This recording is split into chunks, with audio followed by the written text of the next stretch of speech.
Amis cinéphiles, bonjour et bienvenue dans cette nouvelle vidéo dans laquelle on va parler de une question de Pascal vis-à-vis de la conservation du thé. Vous savez que la Chine c'est le pays du thé, le plus gros producteur de thé au monde, des thés verts, des thés rouges et compagnie. Donc là j'ai une question de Pascal.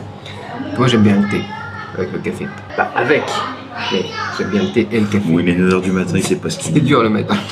Donc Pascal me dit, ça n'a rien à voir avec cette vidéo, parce qu'elle me posait ça sur une vidéo. J'ai une question sur le thé. J'ai des thés où il y a une date limite de consommation. Je peux les boire même si la date est dépassée. Alors déjà, généralement sur les thés, alors je sais pas en France. Donc tu peux répondre tout de suite, oui, tu peux les boire. Tu peux les boire. Voilà. Tu peux les boire, Pascal. Maintenant, on va développer. Allez, en fin de la vidéo, c'est fini. Et oui, tu peux les boire. En fait, c'est souvent une recommandation pour la fraîcheur du thé. Alors, il faut savoir que le thé, c'est un petit peu comme le café, c'est-à-dire qu'avec le temps, on a les huiles qui s'évaporent, ce genre de choses, donc le thé perd de sa saveur. Mais ça, peu importe que voilà, le thé, il est 1 mois, 2 mois, 3 mois, etc., ça va à peu près à la même vitesse. Le thé, eh bien, il perd de sa saveur petit à petit. D'ailleurs, même au début, il en perd de plus en plus rapidement. C'est-à-dire qu'un bon thé, si tu veux le conserver, déjà la meilleure chose à faire c'est de le boire assez rapidement, de le boire dans dans la première année, tu vois, maximum 2 ans, ça c'est sûr. Et après voilà, au plus il est frais, au mieux c'est. C'est-à-dire que si c'est un thé qui a été fraîchement récolté, ce qui est même recommandé c'est de le conserver au frigo, voire au congélateur, pour qu'il garde bien justement toute sa saveur et toutes ses huiles et tout son goût, quoi, tout simplement. D'accord ? Et ensuite, voilà, à noter effectivement, toi tu me posais la question tout à l'heure, de la date de péremption, par exemple en Chine. En Chine, généralement, ils ne mettent pas de date de péremption. Ce qu'ils mettent, c'est une date de production. Et quelque part sur la boîte ou sur le sachet, ça dépend comment est-ce que ton thé est packagé, ils disent voilà, durée recommandée donc de consommation, période recommandée pour la consommation, 24 mois, 36 mois. Donc là aussi il faut se méfier parce qu'il y a plein de gens aussi qui m'envoient des messages et qui me disent bah, j'ai acheté un truc ou on m'a offert un truc de Chine mais c'est déjà périmé quoi. Alors que généralement c'est la date de production qui est indiquée dessus et ensuite à un autre endroit on peut voir eh bien, par exemple 12, 48 ou 36 plus le caractère du mois pour indiquer eh bien, la période recommandée pour la consommation voire la péremption même pour les médicaments ou pour n'importe quoi. Il faudrait dire aux gens que le caractère du mois c'est le caractère de la lune. Le caractère du mois c'est le caractère de la lune. Voilà. Oui, aussi comment bien conserver son thé parce que ça peut être important. Donc il y a 2 critères principaux, c'est de conserver à l'abri de l'humidité et de la lumière. Donc tout ce qui est beaucoup en verre, etc. on oublie.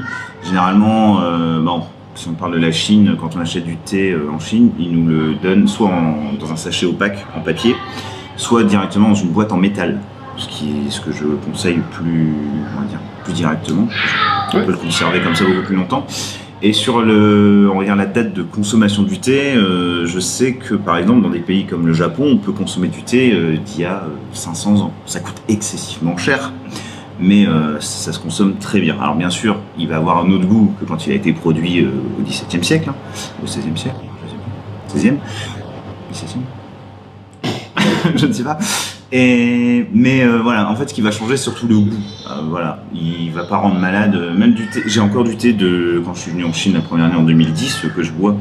Voilà, il a peut-être un goût différent de ce qu'il avait il y a 9 ans, mais ça, je ne saurais pas le dire. Donc, toujours est-il que je suis pas encore mort de l'avoir bu, donc voilà. Il faut juste le conserver à l'abri de l'humidité et de la lumière. Ouais, après, c'est vrai que si le thé est moisi, par exemple, à cause de l'humidité, ou complètement desséché à cause de la lumière, bah, c'est comme un yaourt. Tu vas voir, voilà, c'est plus propre à la consommation. Moi, si tu ne manges pas. Il y a une autre manière aussi de conserver le thé. Après, ça dépend des thés, mais par exemple, un thé vert, généralement, ça sera dans un bocal en métal, tu gardes ça à l'abri de l'humidité et de la lumière. Sinon, tu as aussi des thés comme des thés fermentés qui souvent sont dans des sachets comme de l'aluminium ou je sais pas quoi. Sous vide, ça aussi c'est pas mal pour la conservation. Après ça dépend de la qualité du thé aussi et du prix que tu mets lorsque tu l'achètes. Et après tu as effectivement aussi les thés poires, les espèces de briques de thé qui s'exportaient beaucoup justement quand les Anglais économisaient un petit peu partout, là je sais pas en quelle année. Et qui peut se conserver effectivement des dizaines et des dizaines d'années sans problème, tant que voilà, tu le laisses à l'abri de l'humidité dans sa pochette de papier tout simplement et à l'abri de la lumière. Papier opaque. Et même là, c'est même d'ailleurs, les vieux thés sont meilleurs. Tu vois, les bons thés, c'est un peu comme un vin, quoi. Donc pas de souci. En tout cas, aucun risque pour la santé. C'est une question de goût. Petite invité surprise. Ah oui, bah, merci parce que je peux vous montrer du coup. Le caractère de la lune pour le mois. Voilà, ça, le caractère de la lune. Donc ça veut dire mois. Donc si vous avez 12, de 48 ou 36, de toute façon, généralement, des multiples de 12 ou de 6, vous vous doutez que c'est aussi des mois. Hein. Ceci étant dit, je pense que ça répond à la question. Oui, voilà. Tout à fait. Pascal et autres personnes qui nous regardaient, n'hésitez pas à réagir dans les commentaires si vous voulez d'autres précisions. Et laissez un petit pouce bleu, abonnez-vous si ce n'est pas déjà fait. Moi je vous dis à très vite pour une autre vidéo, bye bye. Bye bye.